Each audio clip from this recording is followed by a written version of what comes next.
dengan NIM 231220091 dari Program Studi Teknik Informatika Universitas Muhammadiyah Pontianak. Pada kesempatan ini, saya akan mempresentasikan proposal tugas akhir dengan berjudul Sistem Pendukung Keputusan Penentuan Prioritas Penerima Bantuan Gizi Balita Stunting menggunakan metode mabak dengan studi kasus di Posyandu Flamboyan Pontianak.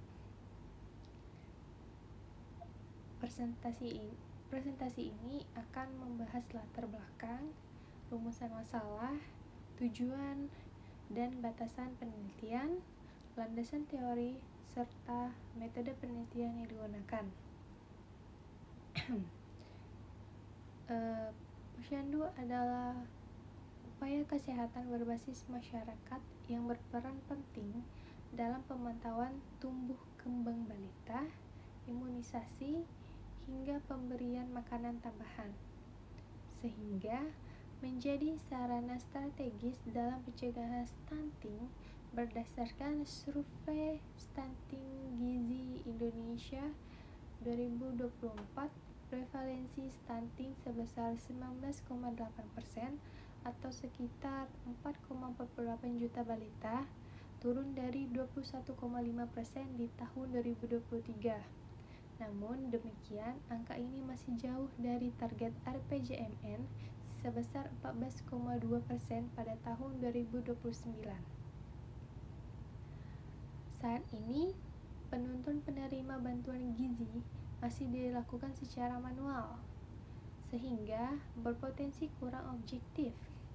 Oleh karena itu, penelitian ini mengusulkan sistem pendukung keputusan menggunakan metode mabak agar penentuan prioritas lebih objektif dan konsisten. Nah, mengapa memilih metode mabak? Metode mabak ini saya pilih karena memiliki tahapan yang sistematis, mudah diterapkan, dan menghasilkan perankingan yang lebih stabil, meskipun terdapat perubahan data atau kriteria.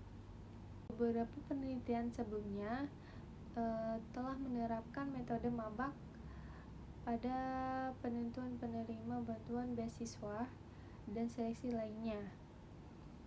Hasilnya menunjukkan bahwa metode ini layak diterapkan pada penelitian saya. Berdasarkan latar belakang tadi, penelitian ini merumuskan 4 pertanyaan penelitian. Pertama, bagaimana menentukan kriteria dan bobot penilaian yang tepat untuk mengukur tingkat prioritas balita stunting calon penerima bantuan gizi. Yang kedua, bagaimana menerapkan tahapan perhitungan metode mabak, mulai dari normalisasi matriks, pembobotan, penentuan border approximation area, hingga perhitungan jarak alternatif dalam proses perankingan calon penerima bantuan. Yang terakhir, bagaimana hasil perhitungan mabak ini dapat digunakan untuk menyusun urutan prioritas penerima bantuan secara objektif. Dan keempat, bagaimana tingkat keakuratan serta konsistensi hasil perankingan sistem ini jika dibandingkan dengan penentuan yang dilakukan secara manual oleh kader atau petugas posyandu selama ini. Tujuan penelitian itu adalah menentukan kriteria dan bobot, menerapkan metode mabak, melakukan perhitungan secara manual, serta menganalisis hasil perankingan yang diperoleh. Agar penelitian ini lebih terarah, ditetapkan 5 batasan masalah, yaitu menggunakan metode mabak, 4 kriteria penilaian, dan posyandu flamboyan. Data posyandu flamboyan berfokus pada perankingan dan prioritas penerima bantuan dan perhitungan manual tanpa membangun aplikasi. Penelitian ini diharapkan memberikan manfaat bagi 4 pihak, yaitu bagi instansi, dapat membantu posyandu dalam menentukan prioritas bantuan secara objektif, di masyarakat dapat memberikan manfaat bagi masyarakat juga, dan menjadi referensi akademik serta bisa menambah pengalaman penulis.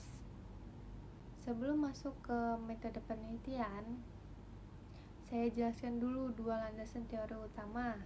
Nah, pertama ada sistem pendukung keputusan.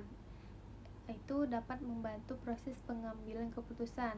Nah, perlu dicatat bahwa sistem pendukung keputusan dirancang untuk mendukung, bukan menggantikan pengambilan keputusan oleh manusia. Sedangkan metode Mabak digunakan untuk menentukan prioritas melalui proses perankingan. Penelitian ini dilaksanakan melalui tahapan yang tersusun secara sistematis sebagaimana digambarkan pada diagram alur ini. Dimulai dari identifikasi masalah, studi literatur, pengumpulan data, penentuan kriteria dan bobot, perhitungan Mabak, hingga analisis hasil dan penarikan kesimpulan. Penelitian ini menggunakan 4 kriteria, yaitu usia balita, status antropometri, tingkat ekonomi keluarga, dan riwayat pemberian ASI eksklusif. Nah, di empat kriteria ini ditentukan berdasarkan hasil studi literatur dan wawancara langsung dengan kader dan petugas posyandu flamboyan, dan masing-masing akan diberikan bobot kepentingan pada tahap analisis data menggunakan metode Mabak. Populasi penelitian adalah seluruh balita di posyandu flamboyan, sedangkan sampel ini dipilih menggunakan purposive sampling. Data diperolehnya itu melalui observasi, wawancara, dan studi literatur. Data yang telah dikumpulkan tuh akan dianalisis secara manual melalui 6 tahapan perhitungan metode Mabak, yaitu pembentukan matriks, normalisasi, pembobotan, penentuan border approximation area, perhitungan jarak alternatif, dan yang terakhir ada perankingan. Nah, di slide ini menampilkan rumus-rumus utama dalam metode Mabak, mulai dari normalisasi, pembobotan, perhitungan border approximation area, hingga memperoleh nilai akhir sebagai dasar penentuan prioritas penerima bantuan. Nah, demikian pemaparan proposal tugas akhir saya mengenai sistem pendukung keputusan penentuan prioritas penerima bantuan gizi balita stunting menggunakan metode Mabak dengan studi kasus posyandu Flamboyan Pontianak. Besar harapan saya penelitian ini dapat memberikan kontribusi nyata dalam membantu pihak posyandu maupun puskesmas mengambil keputusan yang lebih objektif, cepat, dan tepat sasaran dalam penyaluran bantuan gizi bagi balita stunting. Sekian dari saya. Terima kasih atas perhatian dan waktunya.